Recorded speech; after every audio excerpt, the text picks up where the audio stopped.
Hello and welcome to Audiobook Connection, behind the scenes with the creative teams. I'm Becky Parker Geist and I'm your host. Audiobook Connection is your place to learn about the audiobook creative process in discussions between the authors, narrators, producers, and post-production teams that bring them all together, as well as guests who have listened to the audiobooks and have questions for the creative teams. This podcast is sponsored by Pro Audio Voices, helping great stories come alive through audiobook production and marketing. Today I have with me David A.J. Richards and James Gilligan, authors of Holding a Mirror Up to Nature, Shame, Guilt, and Violence in Shakespeare. James Gilligan is a psychiatrist who has specialized in the study of violence, and David Richards is a professor of law who has critiqued the criminal justice system, which our society has claimed is an attempt to solve the problem of violence. David and Jim, welcome. Thank you. Thank you. Thank you so much. Let's start off chatting a little bit about the audiobook process. I know that at the time of this recording, the audiobook is still in production, so you haven't really had a chance to listen to the finished audio yet. But early on, when we first talked, you seemed to have a fairly good idea coming into the project about who you wanted to narrate.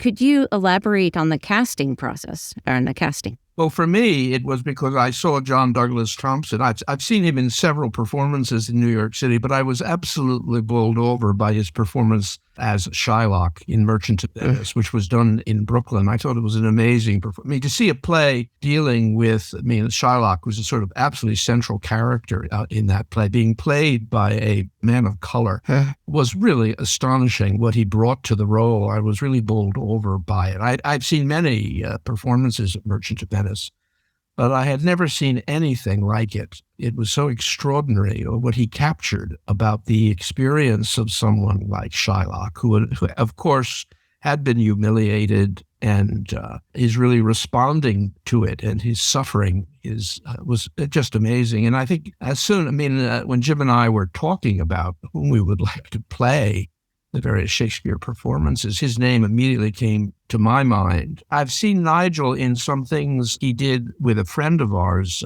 Tina Packer. Wonderful thing where they do the various male-female roles in Shakespeare. It's a wonderful thing, and he was terrific. Jim?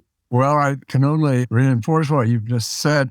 I've known the work of all three of the people that have put together this audiobook, John Douglas Thompson, Nigel Gore, and Toddy, and I've known all of their work because I'm very close to Tina Packer and her company, the Shakespeare Company in the Berkshires in Western Massachusetts for, the past several decades. So I've seen all three of them perform repeatedly there and in the work that David just mentioned, both in Massachusetts and on the New York stage. Yeah. So I'd say all three of them are really our first choices for the roles they're playing. We feel so blessed and honored, fortunate that they have agreed to do this. And I will say, David, when you talk about seeing John Douglas Thompson playing Shylock and how that particular role, I know that you highlight that in the book about how the shame, humiliation that is so central to the very issues that you bring out in the book. I can see why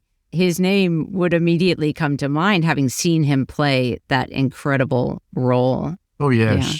And certainly, I had the great delight to be able to work with him in the studio on his readings, and certainly also experienced the depth of his performance in that role, as well as the others. I'm so happy. That you found it. Yeah. Because it's what Jim and I really anticipated. Yeah. And these are all experienced Shakespearean actors. I would mention that. They've all been in multiple Shakespeare plays. So for a book on Shakespeare, I think we could not have chosen three more appropriate and experienced and skillful actors. Play, I think it's very important to us, Becky, that plays are not meant to be read. They're meant to be experienced. There's the theater is a communal form. Right. There's a relationship between audience and which is really unique. It's something you don't get with movies, for example. Yeah. It's something I miss when I go to movies. Right.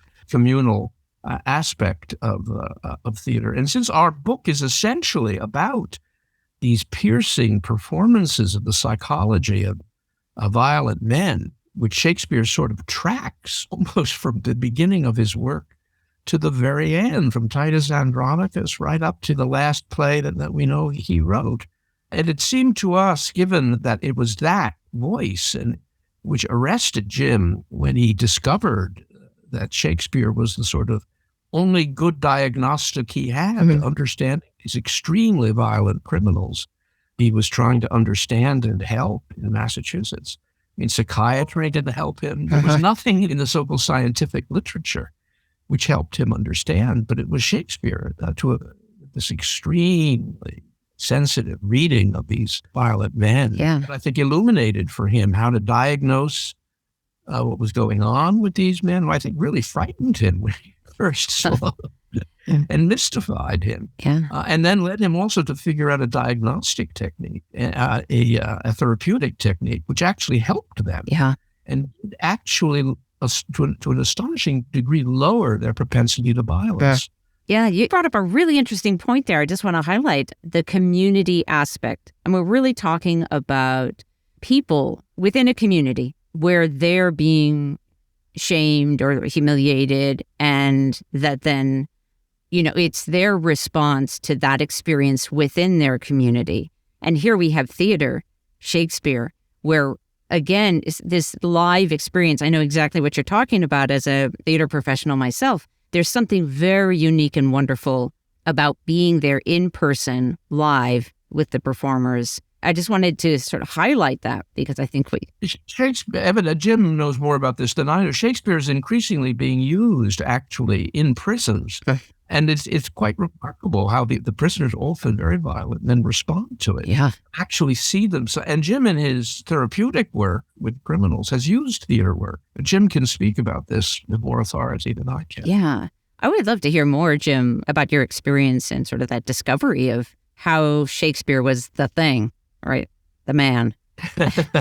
Well, I discovered it in a number of ways. First, when I began realizing that the violent criminals that I was working with in the mental health programs and violence prevention programs, beginning with the prisons in Massachusetts, I began to realize they had just walked out of Shakespeare's plays.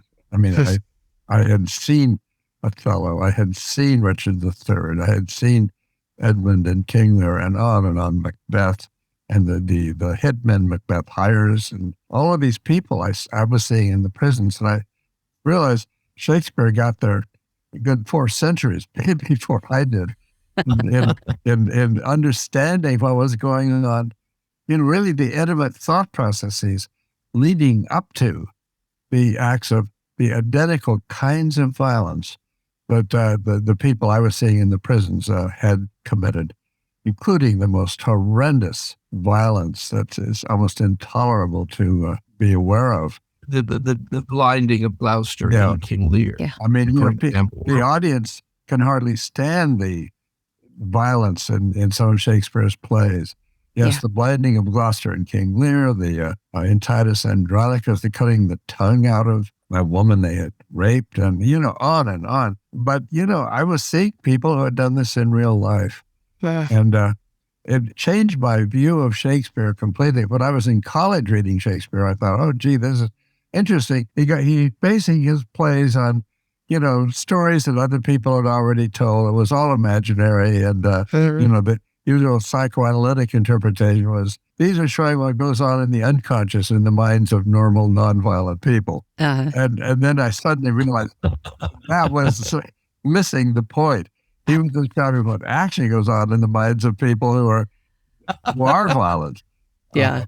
And that was a population that Freud and almost every psychoanalyst had not worked with directly. I was fortunate in having a teacher at in the Harvard Medical School where I was studying psychiatry, who actually had worked with this group and introduced me to the concept of trying to do mental health work in a prison setting. Of course, the worst possible place in which scariest place, right? But we were, intent on, when I say undoing the mistakes of the criminal justice system and the mental health system in America. Yeah. Yeah. And so, yes, as David said, we in many settings, I've used or observed the use of Shakespeare in plays. I mean, in prisons. In England, the British equivalent of the prison mental hospital for the violent mentally ill, or the so-called criminally insane, a place called Broadmoor. And one of my closest friends there, who was doing exactly the same work there I was doing in Massachusetts, brought the Royal Shakespeare Company into Broadmoor to perform plays for the patients there, who were astonished to realize that they were seeing performed on the stage the same kinds of crimes they had committed, the same kinds of violence. And in Boston, one of the students from Shakespeare and Company in Western Massachusetts was working with street gangs in Boston, youth gangs. And having them, he would direct them in Shakespeare plays. And they performed one of these at Harvard Graduate School of Education before a class that my wife was teaching there. And one of these gang members described how the language of Shakespeare was so astonishing to him. It made him realize that you could express your feelings in words. You didn't have to use your fists or weapons in order to communicate your feelings and express your feelings. Wow. And that the words alone, it gave him an alternative to just, violent action. And I've seen this happen. I could give you a dozen examples of Shakespeare in prisons, either performed by prisoners or as an audience to professional actors performing them, or writing one-act plays themselves about their own lives as kind of a spin-off from this, which we did in the jails of San Francisco with great success. But the theater is a stage in which, well, as Shakespeare said, all the world's a stage, and all the men and women are actors. Right. And it enables, writing a play or acting in a play or observing a play provides a way to kind of objectify what is otherwise completely subjective experience. I mean, you bring it out into the open world, and then you can think about it. And what the violent inmates I was working with realized also that if you're writing a play, you can rewrite it. You can change the ending. You can create a different plot, so that they had felt in the events leading up to their crimes and their own violence that they had no choice but to do what they did. Right. And then when they wrote this as a play about their own lives and what had turned them toward a life of violence, they realized they actually could rewrite the play and create a different ending. I mean, the theater is a wonderfully flexible and powerful context in which people can really first of all, understand themselves, right, and then realize how they themselves can grow and develop and change. That is so powerful. I think there are two things, I think, Becky, that emerge from the work with these violent criminals. First, I think he discovered that their violence was their voice. They had no voice. And in his work with them, which was essentially psychoanalytic, and when he elicited a voice from them, often telling stories of unspeakable trauma, they actually, the violence levels lowered. Through helping them discover a personal voice which they had never used, they actually, you're addressing the root causes of their violence. The other thing, I think, the idea of communalization is a central theme in the work of the psychiatrist Shays with PTSD survivors. And what he discovered in his therapeutic work is that individual therapy didn't help these often, let's say, soldiers from Vietnam who were suffering from PTSD, but it's communalization when they discussed with other men who had shared exactly the same phenomenon, that there was a possibility of actually addressing what they were suffering from. So communalization, and the theater is a communal form. And I think Jim and I think part of why generations are fascinated with him is that he gives you this insight in a communal way with the continuing problem of violence. It was a problem in Shakespeare's time, and it's a continuing problem in our time. America is one of the most violent so-called democracies in the world. And I think his work on violence still speaks to us, Americans, about our continuing problems, and, the problems in our leadership. Some of whom, like Trump, remind one of people in Shakespeare, to be frank with you. Thank you. I'm really curious now. Jim, you mentioned that maybe college was the place where Shakespeare was sort of your introduction to Shakespeare. Is that true, or that's when you were reading Shakespeare? Oh, yes. No, I took a wonderful course in which we read all of Shakespeare's plays with one of the great Shakespeare scholars of the 20th century, Harry Levin. Really got an introduction to the range of his work. But as I said, it really simply had not occurred to me that how did Shakespeare know this stuff? I mean, how did he learn it? What struck me, when I started working in the American prisons, and then later in English ones, and I've visited prisons around the world, that a guy like Shakespeare or the Greek tragedians, Sophocles and the others, they weren't simply, echoing myths and stories that had existed before them. They might build their plots on those, but they filled them in with an understanding of what was going on within the minds of these violent people. Right. And incidentally, tragedy is always about violence. Tragedy ends in violent death, both for the victims of the protagonist and often the protagonist himself. And it almost always is a him, with exceptions like Medea. But most of them are men, and that's true in real life. Yeah. I think that's one of the great gifts of, that great playwrights, great actors, that it is very much about that thinking process that they're tapping into, they have an insight into, and can connect with that thought process inside the characters that makes it astonishing. I myself assume Shakespeare, intimately knew Elizabeth's court. And the sort of central tragedy for Elizabethans near the end of her life was that the man she loved, Essex, turns on her and betrays her, and she has to execute him. And Shakespeare knew these men. I think some of them perhaps even intimately. And the question arises for any Elizabethan, how had these towering figures like Essex, who probably thought he should be the king of England after Elizabeth, how had he destroyed himself and such that, how could he betray her? And I think this was a not uncommon problem in the Elizabethan period. She is a queen, right? I think Essex thought, I'm a man, I can do, in fact, she was one of the best rulers England ever had. But you can see Shakespeare was studying these men. And Elizabethans were fascinated. How had this happened? That this man Essex was very popular, in the late 1590s. And here this hero becomes a monster. He turning on this old woman who loved him.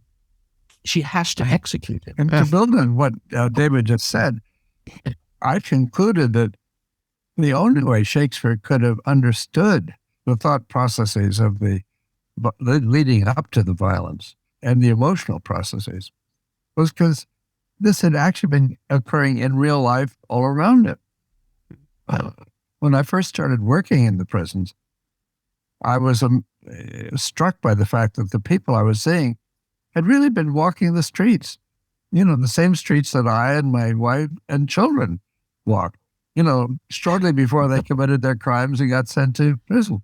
Shakespeare must have known people, or known people who did know them, who had committed the actual kinds of crimes, the murders, the mutilations, and the suicides, and on, that he describes in plays. So this was not based just on imagination or some pre-existing myth. It came from knowing and observing and describing and transcribing what was actually going on in the minds of these real people. Yeah. And I do think Jim's work shows how artificial the line is between science and literature. Because when it comes at least to the human sciences, Jim, in trying to understand the problem of violence, found nothing in the so-called psychiatric that helped him. Whereas literature did help him. I mean, I think Jim is to some extent like Leonardo. He works in the sciences and he works in the arts, and it's all one. And the sooner we overcome these ridiculous divisions between literature, the better we'll understand the human psyche, which is what great literature really studies. Yeah. David, I'm curious, when were you introduced to Shakespeare? When I was studying in England after Harvard College, I was given a scholarship to study at Oxford, and I stayed for 2 years, and I had never realized what theater was till I lived in Britain, because theater is at the center of the culture. And then I discovered really good Shakespeare, which at least when I was at 40, this was 50 years ago, I had never seen decent performances of Shakespeare. And I was just astonished by what I was seeing. There would be a time in London or in Oxford where you would see 3 performances of King Lear. And they all were very good.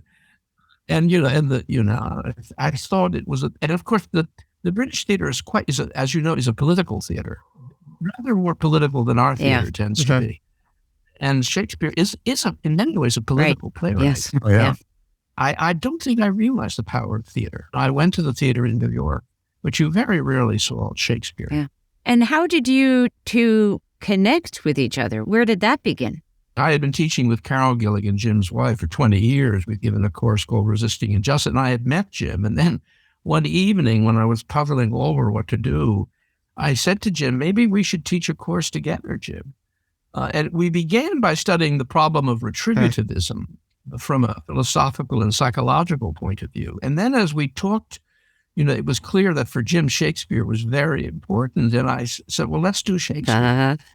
And that's when this started. I think we taught it for three or 4 years. And then we started writing this book. Let's take a short pause, and we'll be right back with David A.J. Richards and James Gilligan, authors of Holding Up a Mirror to Nature, Shame, Guilt, and Violence in Shakespeare. Frustrated by the royalty rates for your audiobook? Annoyed that when the digital distributors say 70%, they actually mean 70% of 50% or 80% of 70%, neither of which is an actual 70%. Wishing there was a way to cut out or at least shrink the middleman. Yet, you want your audiobook listeners to have a smooth and positive experience, and a direct download sale from your website won't deliver that. Pro Audio Voices hears you. Out of our commitment to our author clients, we've created Amplify, a program that provides an actual 65% royalties of the price you set, that gives you access to your customers' names and emails so you can reconnect with them, and keeps you in the driver's seat. Check it out at proaudiovoices.com in the marketing menu. And we're back. Writing a book solo, which obviously both of you have done multiple times, is one thing, where you're really just relying on, your own. But writing a book collaboratively is a whole different beast and comes in many different flavors. Well, what was yours? But Jim has a general theory of violence. He started with these violent criminals, but he's developed a general theory of political violence that I think he's continuing to work on, and showing how these themes of humiliation apply to politics. And that framework, and particularly the transition from shame to guilt culture, to me explained so much in terms of problems of violence that, I wrote a first draft of this, and then Jim wrote the second draft, which is essentially the book. And I think, I find his views so illuminating psychologically. I do think he's a sort of central figure in understanding violence. There's no one, at least the psychology of violence. He's filling a gap in the psychiatric literature, which took seriously suicide, but has never really taken seriously homicide as an empirical matter. Freud, for example, never studied violent men. Essentially, he mythologizes it when he creates Thanatos, the death instinct, which is not empirically based. And I do think, if I can use the word, the towering importance of Jim Gilligan's work is that he developed an empirically based theory of violence. It's totally based on empirical observation, and it's been confirmed by many other co-workers in the field. And violence is one of our central problems. Yes, it is. Yeah. At the personal and political level. And I thought it was so important to make this available to lawyers and to thinking citizens. So for me, working with Jim, it's always for me a discovery. That's so cool. He really has a profound mind and a very literary mind, both of which appeal to me. So I'm always learning from Jim. Yeah, that's great. Thank you, David. I wouldn't have to say, no, this book would not have existed or come into being without David and his help. And it truly was a collaboration. It is. It generally was. Yeah. I think that is. That's great. What would you say, were there any challenges? There must have been challenges along the way. What would you say, if anything, was the biggest challenge in the process, just the dealing with the process of the collaborative writing? Oh, gosh. Well, I think for me, it was the way Jim used the plays to illuminate the possibility of therapy. I really haven't seen. I mean, one of the plays that's very central in our course is Measure for Measure, which is Shakespeare's play that studies retributivism. And that play could be studied in the form of that Aeschylus, the Duke, is actually a kind of Jim vision. Vincentio, you mean? Vincentio, I'm sorry. Yeah. That was Jim's insight. I hadn't seen it. And then he traces it in the later chapters of our book in other characters. And it did persuade me. I mean, I thought of Vincentio more, as a kind of Prospero character. Yeah. Observing and dramatizing. But, Jim actually helps you see that he's not only observing these violent people, including Angelo, but he's trying to turn them away from violence. There's no death in Measure for Measure. Yeah. The punishment is marriage, which I think is hilarious.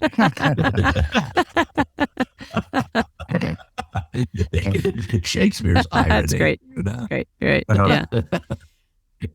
But yeah, I do think Shakespeare, and what I try to emphasize in the book, and David and I both do, is that he not only shows us the causes of violence, he also shows how to prevent it. And in Measure for Measure, Vincentio, instead of punishing the people who were at least threatening to commit, in one case, legalized murder, and all of whom were, guilty of conspiring to commit murders and so forth, instead of punishing them, he basically turned them around toward, instead of hate, toward love. So the play ends not in a group of murders, but a group of marriages. Yeah. And the character is in some cases, that's what they had wanted at the beginning, and he just was helping them realize their real underlying goals. And the others, he showed how they can get what they want by embracing relationships and love, not by means of force and violence. So I think, if we want to learn about the causes and the prevention of violence, there's no better teacher than Shakespeare. But in a way, we've written this book as a kind of show and tell, teaching us the lingo from grade school. Well, saying it, Shakespeare shows us what is going on in the minds of people that leads to their committing acts of violence. All David and I are trying to do is to tell what he has shown us, and to put in theoretical terms what he has absolutely shown us in detail. Well, to give an example, Freud apologized at one point for the fact that his case studies, he said, read so often like short stories or novels, fiction. And what David and I are trying to show in this book is that Shakespeare's fictions, his plays, can be read as if they were case histories. And the characters in them are exactly like the patient criminals that I was seeing in the prisons. So, but again, as I say, he got there 4 centuries before I did.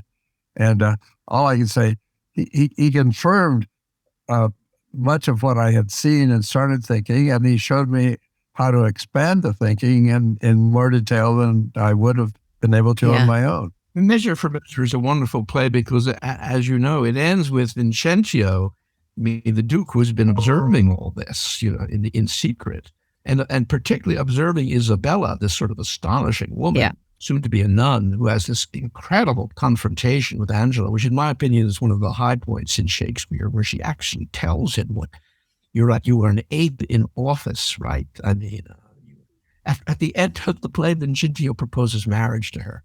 It's one of those scenes. There's a range of the way actresses treat that, shock, etc. But it's the idea that even the therapist must love, right? I mean, that's true. Yeah. And that he finally sees this remarkable woman. Yeah. What she is. This brings me right to the question that I have. So knowing that Shakespeare provides us with some guidance in what it will take to turn the tide of violence, if you will, what do you see as like step number 1 for us, we humans? I would say if we want to prevent violence, the main thing we need to do is to stop doing the things we have been doing that cause violence. Violence does not occur spontaneously. It is not an instinct. It's a defense against opposite instincts. Violence is a defense against the normal, natural, and healthy instinct to love. As Freud commented, people are never as vulnerable as when they love. And I think we all know this from our own experience. As, to quote an unusual figure to quote, I think what the late Queen Elizabeth II said after the catastrophe of the bombing of the World Trade Center towers, that grief is the price we pay for love.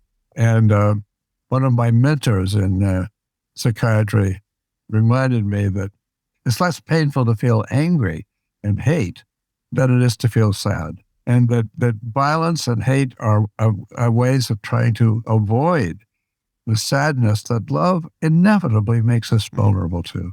And I think Shakespeare, just illustrates this. But I think that's something we can apply. The way I would say, if we want to prevent violence, we have to stop humiliating people. We humiliate people when we commit acts of racial prejudice, when we regard African Americans or Jews or Mexicans or Latinos or Native Americans or any other group as inferior, and we humiliate them. And then the problem is the most violent people are the political leaders, not the individual murderers, but the mass murderers who may never kill anybody themselves, but who incite their followers to commit murder, which every major political leader we know of does that. They incite their followers to commit violent crimes. They don't do it themselves. Hitler to Trump. Hitler to Trump. Yeah. Hitler came to power on the campaign promise to undo what he called the shame of Versailles, meaning he felt the whole nation of Germany had been shamed by the peace treaty terms of the Treaty of Versailles.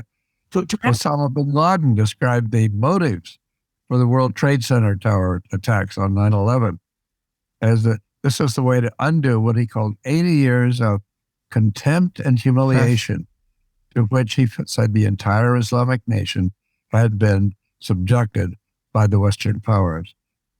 Vladimir Putin described his motives for committing the same kind of scorched earth war against Chechnya that he now is in Ukraine, as saying that it was a way to undo the humiliation of Russia's national pride by the Western powers after the Soviet Union had lost the Cold War. And of course, we know that Trump came to power on the same kind of campaign promise that Hitler did. Hitler talked about overcoming the shame that Germany had suffered from the peace treaty of Versailles. Trump said the Democrats had made America the laughingstock of the world. In other words, he was also saying that our country had been exposed to humiliation and shame, ridicule, because of his enemies. So I'd say every violent political leader is appealing to the shame that people experience or that he says they experience and that they feel. I'm sorry, go ahead. There's another aspect of Jim's work that certainly with these violent men that he always emphasizes, and that is that education is the single thing that he has found in his work really enables these violent criminals to change. And I think Jim should speak about that because that's a discovery he came to in his work. Yes, let me emphasize, I mentioned first, we need to stop humiliating people if we want to prevent violence. But the other thing, as David just was referring to, we also need to make available to people nonviolent resources for building up their sense of self-esteem and self-worth and pride in themselves. And nothing is a more direct way to do that than through education. Yeah. That's how all of us, starting in grade school, can develop a sense of self-esteem and confidence when we develop knowledge and skills that we're taught in schools. So what I discovered when I surveyed what programs in the Massachusetts prisons had been most effective in preventing violence, particularly the violence of prisoners after they left the prison, I found one program that had been 100% successful over a 25-year period. In the people who had participated in this program, not one of them had been returned to prison anywhere in the country. That was getting a college education and a college degree while in prison. Professors from Boston University had been donating their time for free to the state to teach college credit courses in the prisons, and several hundred prisoners, men who had committed murders and rapes and were finally released, sometimes after 14 or 15 years in prison. Not one of them returned to prison. And what struck me was that's hardly surprising, because education is really the most direct way for people to build up an internalized source of self-esteem that nobody can take away from.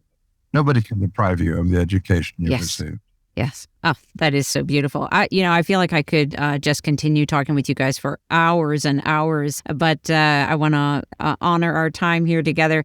Could you, David, if you'd like to let our listeners know about where they could learn more, your website, where they can learn more about you, your book, your work? I think our website is called understandingviolence.org, and you'll see there a very full description of each of our backgrounds and about this book and other things that we put on there. But it has a very complete description of both our background and the various other works we have done. I think that would be the best single way. Great. If they want to pursue. Yes. Thank you. So again, this is David A.J. Richards and James Gilligan, authors of Holding Up a Mirror to Nature, Shame, Guilt, and Violence in Shakespeare. David and Jim, thank you so much for spending this time with me. Becky, thank you. Thank you, Beck. This is terrific. Bye-bye. Bye-bye. Thanks for joining us for Audiobook Connection, behind the scenes with the creative teams. Please take a moment to subscribe at audiobookconnection.com. The podcast is sponsored by Pro Audio Voices, helping great stories come alive through audiobook production and marketing. Learn more at proaudiovoices.com. Again, thanks for being with us, and please join us next week.